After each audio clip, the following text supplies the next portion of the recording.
Hi, this is Barb Fischer, your neighborhood realtor and personal tour guide for San Diego, California. As you can see, it's another beautiful day in San Diego and time for another segment of Coffee in the Cottage, where I invite you into my home and we talk about issues that are important in real estate. And I did ask all of you, what's an issue you'd like to talk about? And Mary Lou from Guam was the first one to respond, and she said, how long will it take? Now, that's a question that a lot of people are asking these days. And the answer is, now you may not like this because we don't either, and the answer is it depends.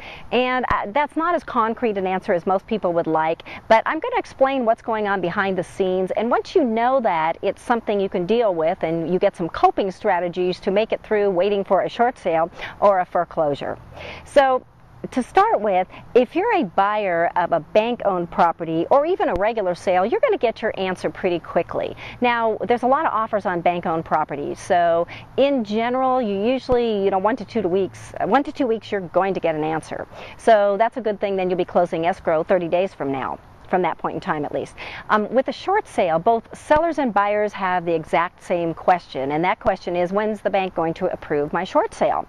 Well, that's the process that takes a little bit longer, and the longest I've seen is actually 13 months, and that's with people diligently following up. And a first trust deed and a second trust deed was involved, so that's usually what takes a little bit longer.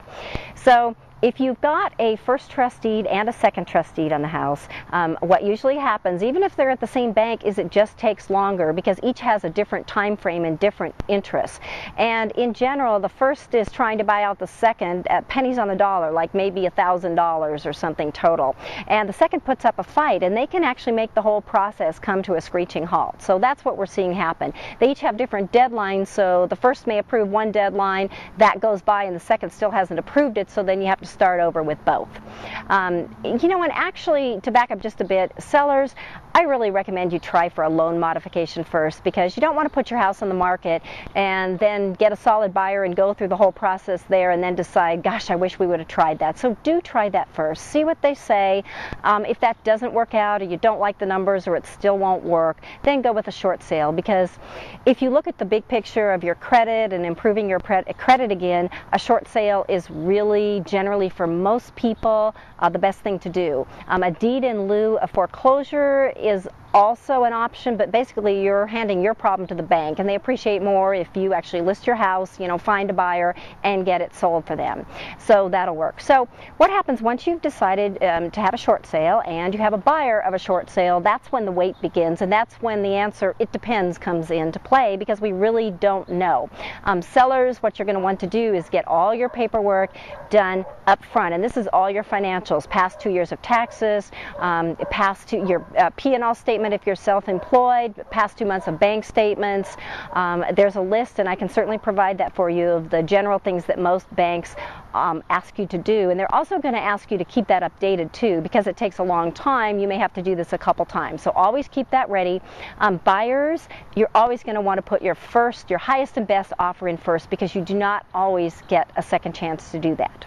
So you got to look at what it's worth to you and then put in that best offer. And then once it's at the bank, we follow up diligently week after week, and more often if necessary. And then when we're finally assigned a negotiator, that's when the specifics happen. A counter is offered, and it's a counter not in the traditional sense, but it's a counter that states the terms, and they aren't negotiable. So when the buyer and seller accept that counter, that's it. And you actually can go into escrow from that point. So both on bank-owned and short sales, the banks expect you to close within 30 days, sometimes less, sometimes 21 days. Sometimes they'll cut down the inspection times too. And what you're going to see in that counter, a lot of banks aren't paying back HOA dues or termites or home warranties, things that used to be covered, but most of them are accepting, well, it's about 50-50 now, which ones are doing seller concessions in terms of when buyers ask for closing costs to be paid.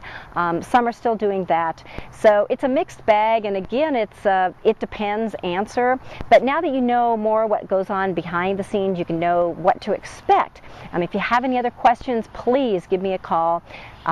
Because it can be a very successful process. You just have to have a little time, and it'll still run well. So give me a call if you have any questions, and until the next segment of Coffee in the Cottage, cheers to you. Bye-bye.